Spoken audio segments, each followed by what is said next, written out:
Welcome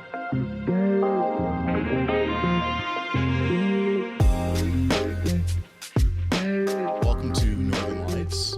It is our first episode here in Black History Month. We wanted to kind of make a point of saying that because it is an important thing to us at the Cannabis College. We are an equity-focused organization, and we're also based here in Minnesota, which has some of the largest racial disparities across the board.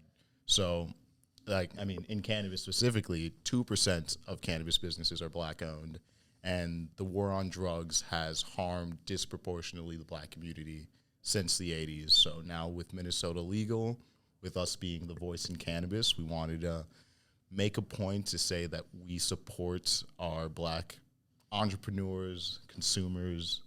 Yeah, absolutely. Everyone, yeah. We can't go back and fix the things that happened in the past, but we can try to work forward to a future that we hope to see in Minnesota. And I think cannabis is a really unique opportunity to say there was a lot of harms, especially here in Minnesota. And there's some things that we can be doing as we move forward to hopefully make some things right. Yeah. Here's our chance to build a better future, and we're going to take it, right? Yeah. So to honor Black History Month here in February, we're going to actually be releasing 2 episodes a week, all throughout the month of February. On Mondays, we'll be having sort of our regular Northern Lights episode, but on Thursdays, we'll be releasing Black History Month focused episodes, interviewing some of the incredible entrepreneurs that are doing the work here in Minnesota. So catch those episodes, catch both of them, hopefully, or Yeah, so in your audio feed or here on YouTube.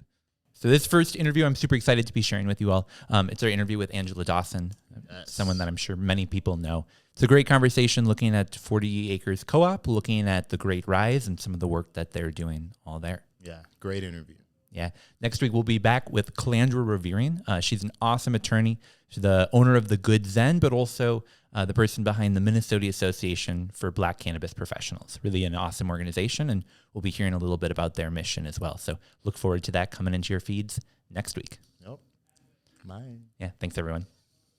Hello, everyone. Welcome to Northern Lights Podcast. I'm here by myself. I wanted to tell you about the February 19th event that we have coming up. It's a Living Soil class. It's going to be held at Modest Brewing. You can get your tickets online at the minnesotacannabiscollege.org/soil. And if you've ever learned... It's alive! Are you a living soil? I'm the living soil! Do you know... Come and learn more about me. Do you know Stephen Cornell? Do I know Stephen Cornell? Stephen Cornell is who grows me. Aha, you're grown by Stephen Cornell. If you want to be grown just like Stephen Cornell grows living soil, you can grow living soil yourself. Just be like Tanner and come to the Living Soil class on February 19th. February 19th, Modest Brewing with Cornell Urban Agriculture. Come learn about living soil. Hey, don't they have a brand new private event space? They do. It's pretty cool. Welcome to another episode of the Northern Lights Podcast by the Minnesota Cannabis College, where we illuminate issues and things about the Minnesota cannabis industry. Tonight, we're honored to have Angela Dawson in the studio. Thank you so much for joining us. And I'm here with John Barty III. Hello to both of you. Yeah, Good evening.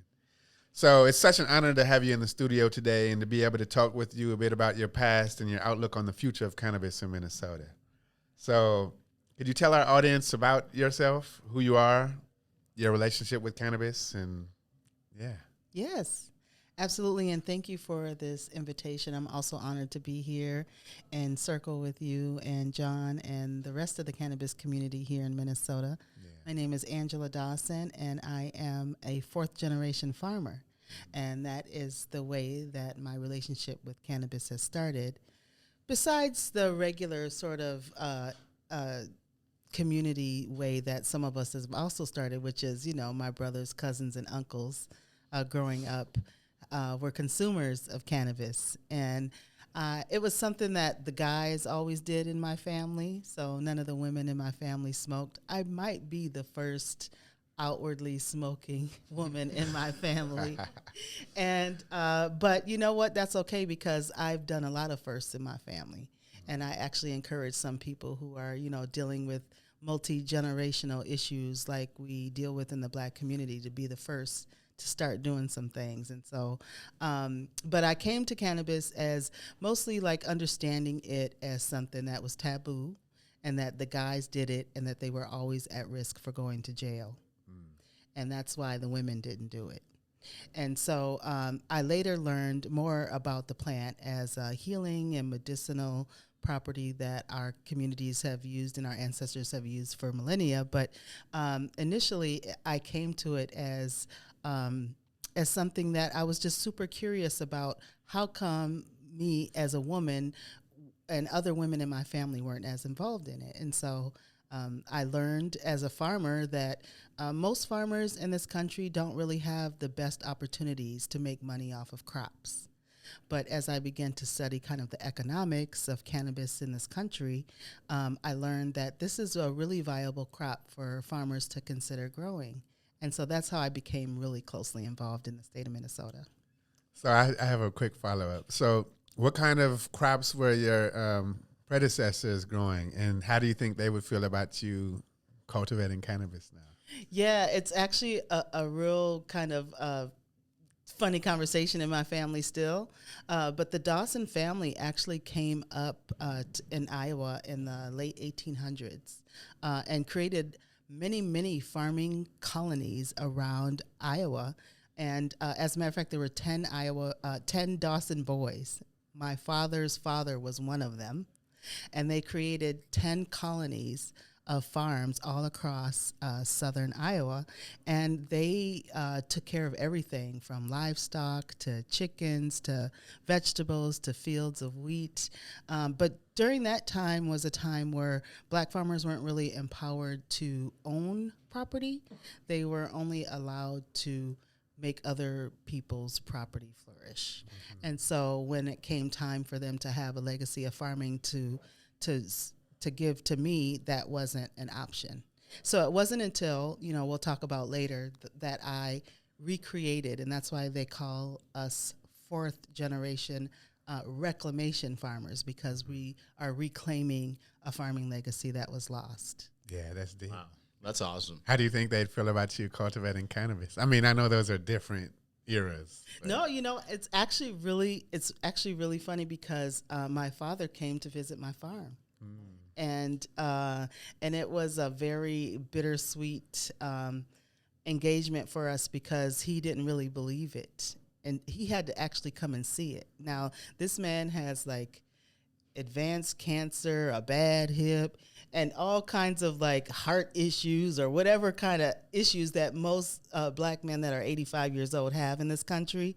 And he came with his walking cane just to come up all the way in northern Minnesota. He said, I got to see what my baby girl is doing. I love it. And so even though he's not been a consumer of cannabis up until this point, now, of course, he uses some of our products, but he was very still, and just can't believe it, I think, because there's so much of a story behind not only being able to farm, but being able to farm cannabis on top of that. I think just has so many layers of stories that people like my father can't even really conceive. Yeah. Man, it's great hearing how like deeply like agriculture runs into your family.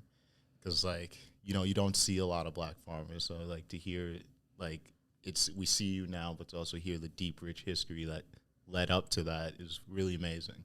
But could you take us back to, like, 2018 as, like, a fourth-generation reclamation farmer? How was it starting 40 Acre Co-op? And, like, how did you get it going? Well, in addition to like the experiences that I had around farming, I also have been pretty deeply involved in the co-op community here in Minnesota. And as you know, actually Minnesota has the most co-ops per capita in the country. Minnesota is a very co-op state. Yes. I'm not surprised. Yes. I mean, we're the best at a lot of things. And not only that, the highest grossing revenue co-ops are also here in Minnesota. And the largest retail cooperatives are also in Minnesota, the Wedge. And some of the oldest co-ops are here in Minnesota. So I was really involved in the co-op community growing up in North Minneapolis and looking at the food issues there. I mostly came from the food system side. But I also had a concern in the co-op community because there was a lot of there was racism there too, like any other section of society. And so the lack of diversity in the co-op community in Minnesota really led me to think that I need to think about co-ops in a different way if I were to be involved in a co-op in a leadership structure. And so the way that I came to create 40 Acre Co-op is actually a little controversial. Oh, yeah? Yeah. And it involves my status as a farmer and the experience that I had going into northern Minnesota to start my own farm and dealing with a USDA agent there. And so basically, my story is that the USDA agent told me that I didn't belong there and that they weren't going to give me funding for my farm. And so that led me to say that if the USDA isn't going to fund me, then I'm going to have to find another way to be sustainable if I'm going to be able to reclaim my family's farming legacy. So knowing what I know about co-ops, I mean, Minnesota, I've learned so much from the examples of cooperation here. There's so many different things you can do with co-ops, so many ways that it can empower people who don't have access to resources, so many different ways that I've seen it used, not only in Minnesota, but in other countries around the world. And even when you think about our own farming legacy, when some early former slaves were looking to buy their freedom, sometimes they'd use the co-op model in order to purchase each other's freedom. So I studied the model so closely that I thought, how can I leverage this so that I don't need the USDA in order to farm? And so that's basically how 40 Acre Cooperative was born. That's awesome. Just getting through the barriers, like however you can. And since then, what lessons you think you've taken from how that began into getting into a more THC hemp environment? Because you said it started more with food systems. Yes. How did that transition work? Well, the cool thing is that, food and cannabis are really similar, like music and culture, in that they bring all different kinds of people together for a common goal. And so I find that farming and cannabis really have brought me some of my richest relationships that I've developed over the last 7 years, especially as a farmer, as a full-time farmer. And so it made so much sense. And we still do focus as the co-op on hemp. We've been a licensed hemp farm in the state of Minnesota for the past 3 years. And so we've always been super interested in the healing benefits of hemp for our community, but also the economic benefits if we employ it properly and we have equity and justice addressed within the community. And so it really easily, and those issues that we face in farming, being a woman farmer, being a woman of color, the issues that we face around equity in farming are very similar to the ones that we face in cannabis in general. And so it just gives me a lot of satisfaction to be able to, address issues, speak truth to power, and then also help support and bring other people up who might not have had access because, they didn't have the language or they didn't have the networks or, I was blessed to be able to have some legal training and that kind of stuff to be able to advocate for my own self and bring other people along with me. And I believe that farming and cannabis just share that in common. It's amazing. I just have to say, some of our viewers may not understand the history, but I think I know the reason today, one of the reasons why there's not a lot of black farmers is because, from 1619 till the end of the Civil War and actually into the 1960s with sharecropping, black people were doing agricultural work, under terrorism, with no pay, right? For the length of their lives, for intergenerationally. So there's a lot of tremendous trauma, yes, within the history of black people in agriculture in this country. Mm-hmm. But and then you talk about the USDA or. Mm-hmm. There was this multi-billion-dollar lawsuit that they settled with black farmers in recent years, right? So I'm not surprised to hear you talk about that agent. Yeah, like you ran into some problems. Yeah. Well, and more specifically, you're right on the dot there, Marcus, because there has been like lawsuits that have proven that USD agents have been discriminating specifically against Black farmers. Right. Like through my journey of creating 40 Acre Cooperative, I met with farmers who said that they saw the agent throw their application in the trash, or the agent told them that, you know, yeah, your white neighbor got $100,000, but I'm only giving you $10,000 because N-words can't handle that much money. So there's just been like this long proven history of that kind of stuff happening. But I will say that, you know, my story with the USDA has renewed some efforts to create more monitoring of the equity efforts within the USDA. And hopefully, because I was able to share my story, more farmers are getting compensated for the losses that they've experienced. Because, I mean, to be quite honest, I can talk about it kind of in a freer way, but the experience that I had was quite traumatizing, even in 2018. Yeah. And because I had a full farm with, you know, 55 animals that I had to care for, and, you know, agreements and stuff that I signed to produce. And it was really strange because everyone else thought that I was going to get approved because my plan was set up. I had all the ducks in the row, the T's were crossed and the I's were dotted. And I think people just really underestimated the amount of anti-Blackness in certain parts of the state. And they didn't expect, and I also didn't expect, you know, when she kept telling me, why do you think you're here? I was still being Pollyanna about it. And she was like, well, you know, I've never seen an application like this before. I've never seen this before. And I was like, yeah, that's because I'm different, you know, and I'm thinking this is a good thing, right? We're all taught that. I went to Seward Elementary School. It's a hippie school, you know, all the colors of the rainbow are beautiful together. This land is your land. This land is my land. And yeah, she was like, no, we don't do that here. This is not that. So it was. Fire her. Yes, I think that's been done.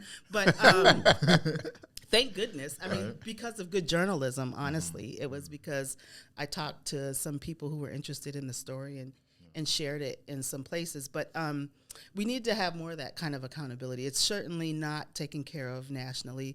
You know, there's a loss of over 100,000 acres of Black farmland over the last 75 years because of this kind of behavior. And so, yeah, I mean, there's more work for us to do. But, I mean, to circle it back to cannabis, it's a really great solution. Yeah. For us. Yes. Definitely. I agree. Yes. Well, along with the cooperative, you're also the president of the Great Rise. Can you tell us about that organization and the work that y'all have done? Yeah, you know, the Great Rise was something that just came out of, actually, I have 3 daughters, and they're all women, business owners in their own right. They have their own passions, but we have a great a chat. What do you call those chats? That group Like a chat. family Group chat. There you go. On our phones. And so a couple years ago, when I wanted to motivate them, or like when they were having challenges with being, you know, moms or in business, I started greeting them with Great Rise.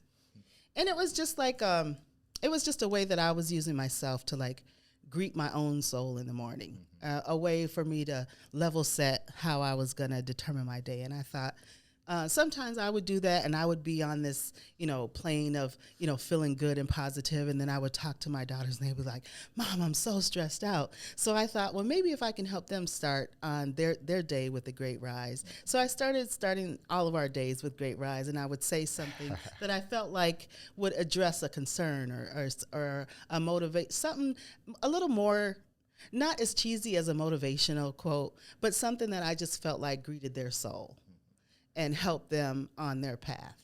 And so as I was doing that, I was talking to other folks in the community as we were talking about cannabis becoming legalized in Minnesota and the need for equity in this conversation.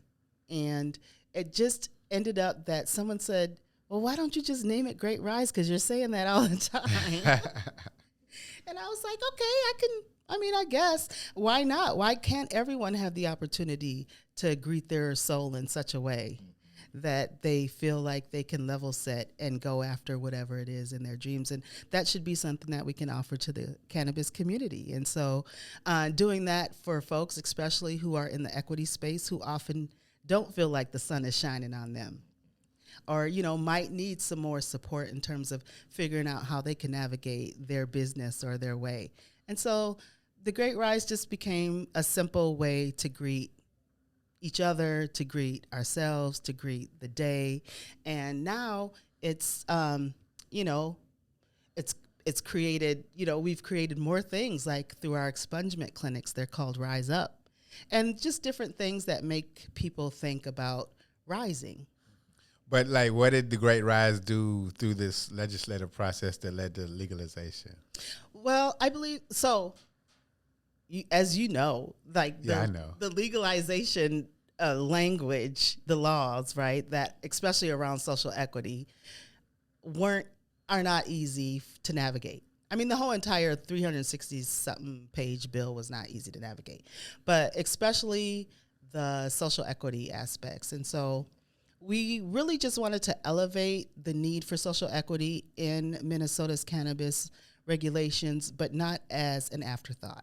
Like, I felt like in most other states, social equity was an afterthought and it never really fit in after the system was already built. Yeah. And then there ended up being, and then when you would try to fit it in, there'd be all these oppositions.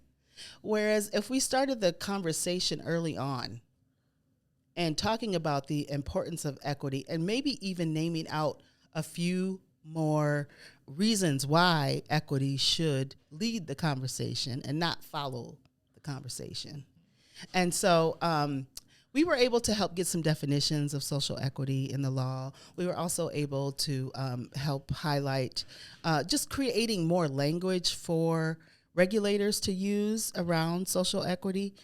We advocated for farmers also in the bill, and just really held sessions and information sessions and became an information resource for legislators as they're thinking about putting the bill together and making sure that equity is more front and center. Nice. Go ahead, please.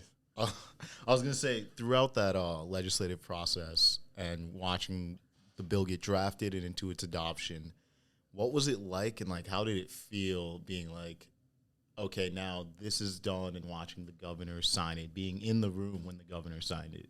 Yeah, that was pretty awesome. Yeah. Yeah, that was pretty awesome. I mean, that and, just watching the whole entire cannabis community come together. I don't feel like we really had any strong opposition to equity, and I think it's because the way that the Great Rise and others just continued to build relationships within the community as the bill was being put together. And so, like in other states, equity is like a fighting word. Yeah. I mean, there are times we're here, I feel like early in the process, honestly, before the Great Rise got really up and going as a coalition, where it was like, oh, we'll get to equity. Yes. We'll get to it. Mm-hmm. And it was like, when it was forced, the issue did get forced. And I feel like, yeah, in the end, it was very necessary. Very necessary. Yeah. We had to teach some of the legislators what equity meant. Like, they had no clue. The non-metro area legislators. I mean, I should say that people that are not in the city. Mm-hmm. Yes. Yes. And like the Minnesota Cannabis College, we're all about equity. That's like Right. the essence of our mission. But can you give our viewers who may not know what that means, your definition of social equity? What does that mean to you? Yeah, you're right that social equity can mean a lot of different things to different people in different communities.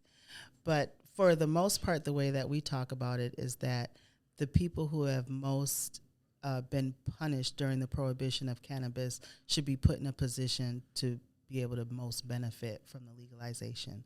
Yeah. And that's kind of like the broad sweeping definition, but it also like includes there are some rural areas that are historically marginalized. And that's what I learned from doing my farming work is that, the 40-acre co-op, we have a lot of Black and Indigenous farmers, but we also have poor white farmers and folks who do organic farming and sustainable farming who are also been excluded from all the traditional resources that most of the farmers do get to benefit from. Like, there's so many programs that I just recently learned that that farmers get that, they might consider, like, I don't know another word besides, I don't like the term welfare, but like there's huge amount of checks that folks get for not doing anything. Public assistance. It's public assistance, but it's through the Commodity Credit Corporation, the CCC, that the USDA, another agency that the USDA created just to funnel money to farmers who they want to support. I don't know too many farmers of color who receive CCC payments. I haven't met any, actually. But it's just another way that wealth has been taken away from some communities and given to some communities. To clarify, these are payments to not farm, given to farmers. Correct. Yeah, given to a select group of farmers. Yes. Yeah. Yes, to not farm. And Damn, can I start up a little? I don't know if you'll get it. well, it's funny that you asked that because I'm sorry, bad dad jokes. I haven't told one in about an hour. Well, but it's not a bad question to think about. Like, so there are actually people, though, in our community who want to be responsible stewards of the land, meaning that, like, we care about what chemicals we care about what we do to the water, and those farmers are the farmers that should be getting CCC payments. Like, because a lot of the farmers that do get those extra subsidy dollars, like, they are also really high polluters. They put chemicals on their food and on the commodities that they do produce that most of us don't or shouldn't be eating. And so the farmers that need the most help are, organic farming is really intensive. It's labor intensive and it's equipment intensive.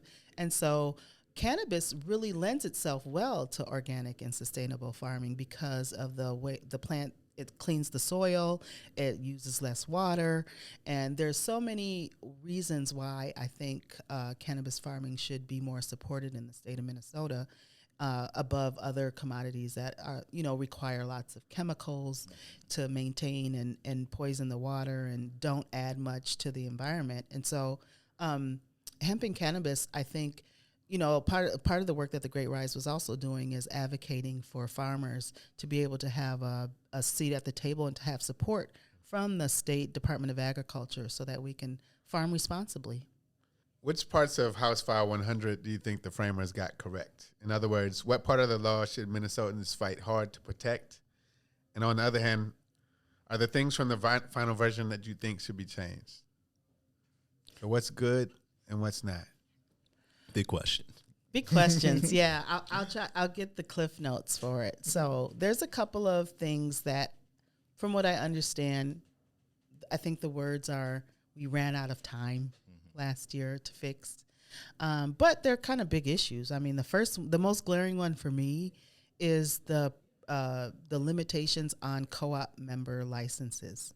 So right now, the way the law is written, that if you have a co-op, the limitation on license types you can have applies to the co-op members, the board, and the employees.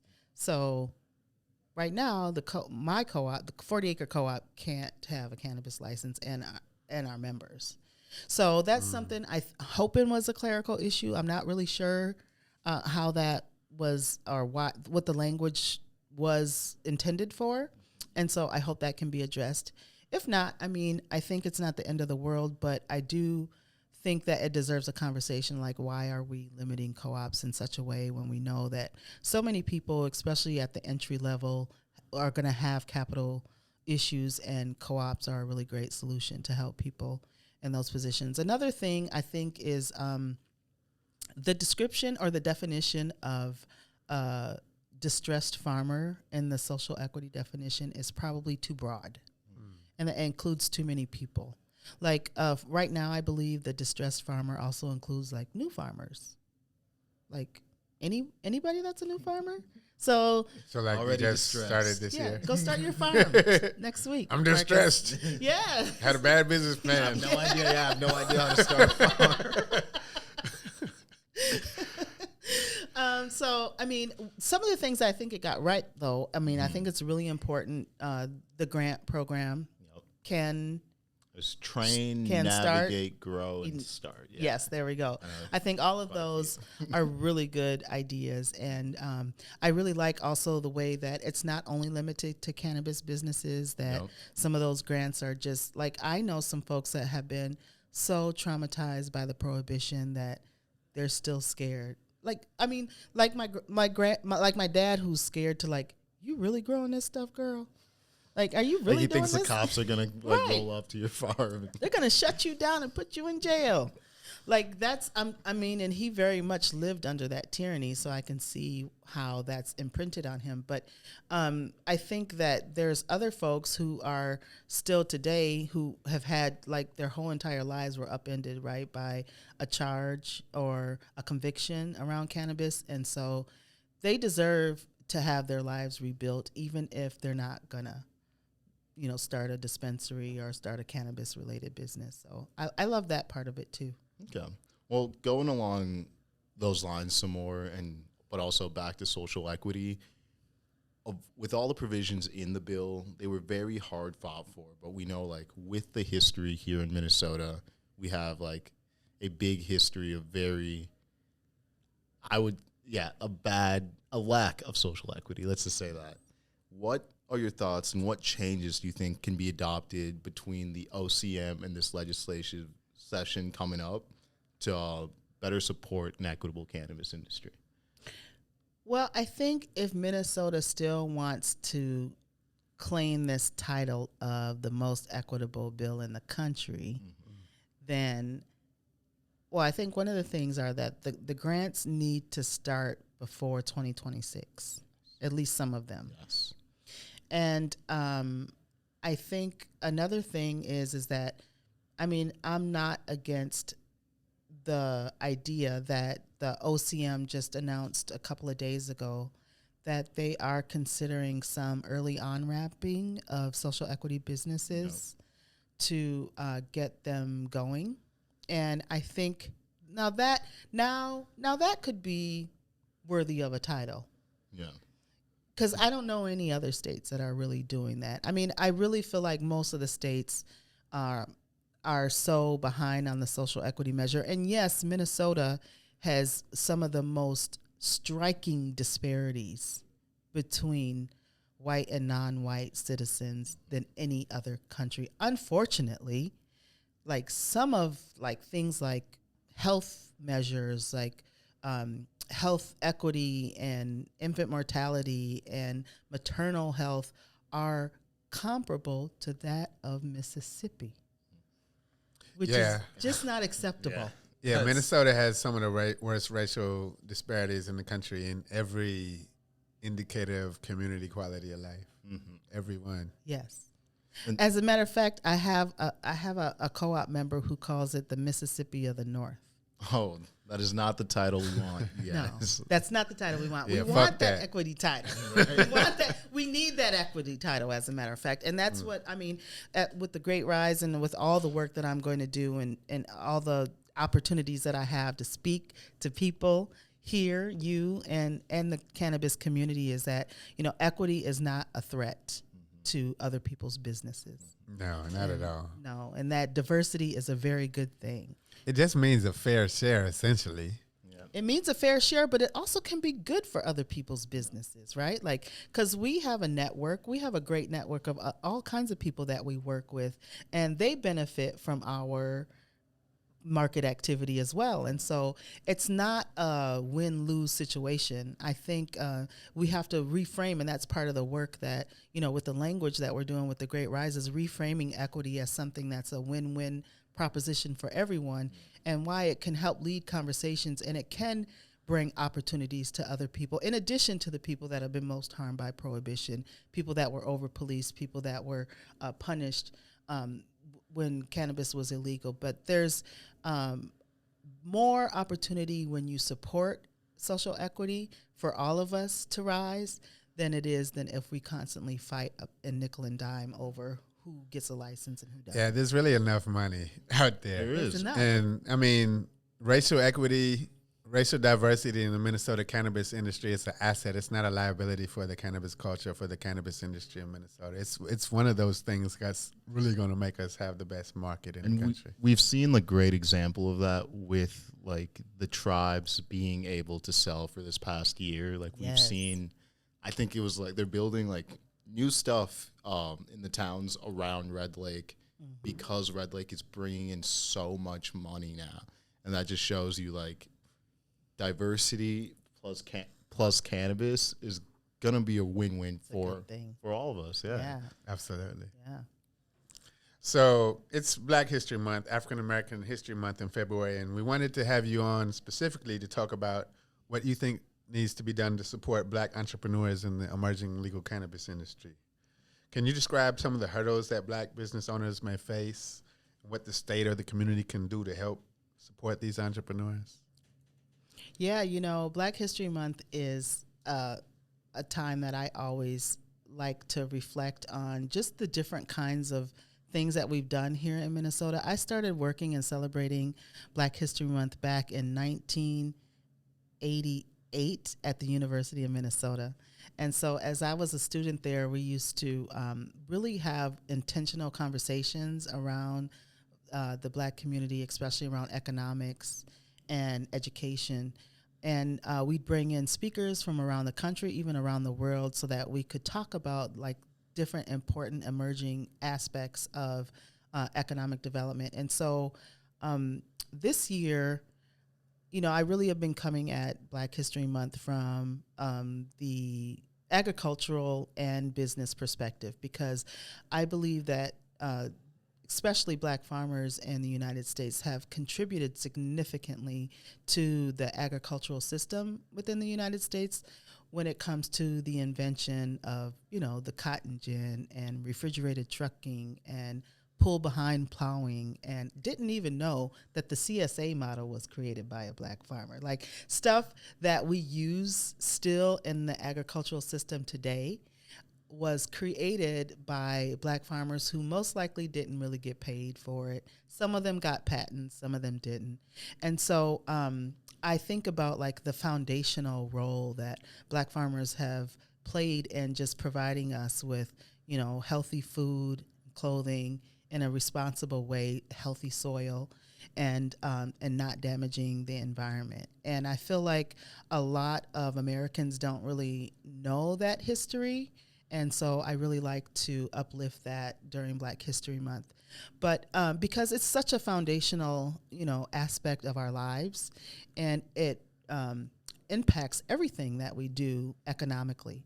I think another thing that I really like to highlight, especially for entrepreneurs, is thinking outside of the box when it comes to economic development. And if the co-op model isn't exactly, you know, I'm a proponent of the co-op model, of course, but, you know, there's other ways and beautiful ways that I've been seeing all kinds of communities come up with semi or hybrid co-op models that just create more economic fairness, equity, transparency, integrity, concern for the community, those kinds of things that are kind of principled-based economics. And so I'd like for us to think about that more as we are, you know, thinking about our business plans, or especially, you know, I know cannabis licenses, and people are thinking about their applications and how they're going to form businesses. And, you know, the ways that I'm thinking about it is, even so right now, co-ops can't really participate in the cannabis industry and licensing the way the licensing structure is currently set up.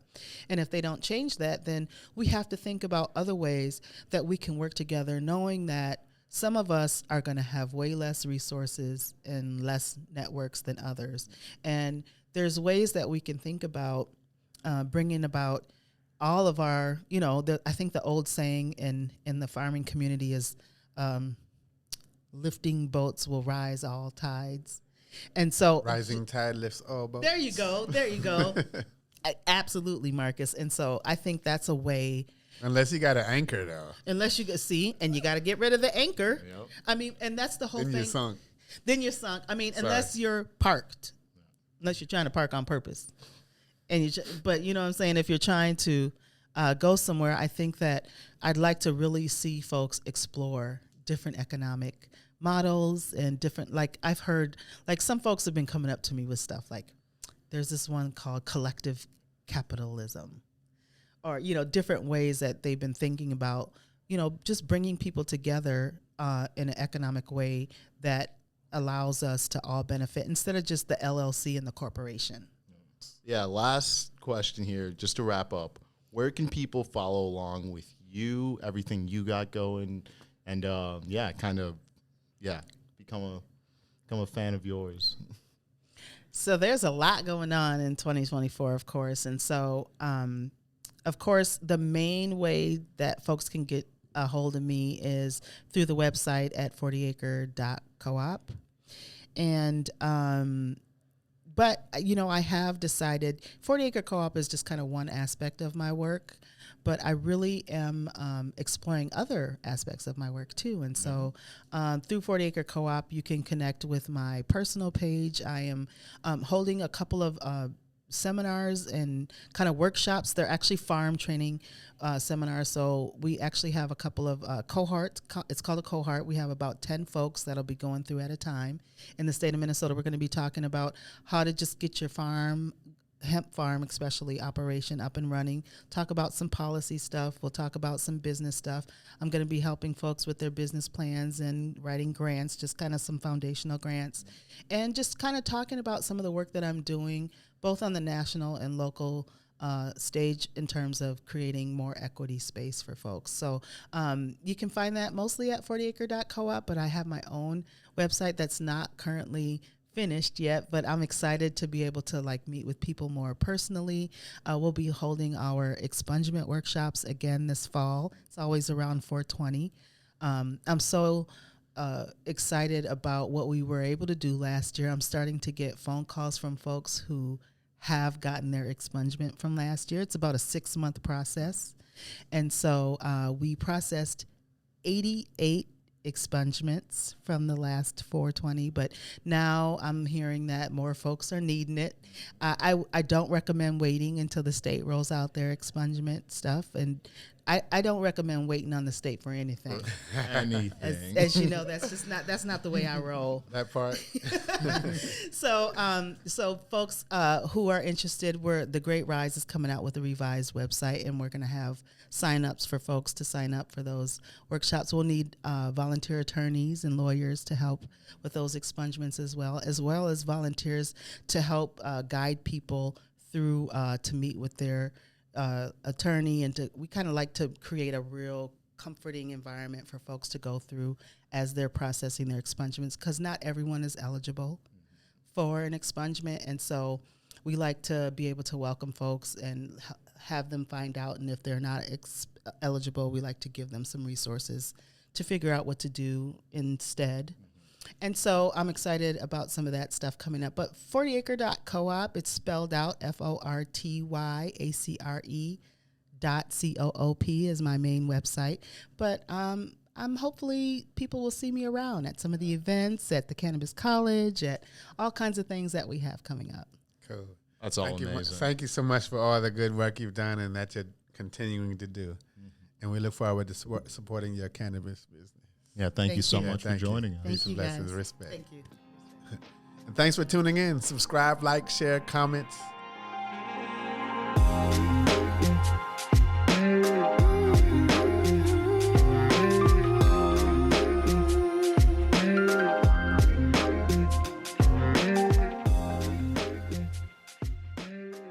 Northern Lights is a Minnesota Cannabis College production.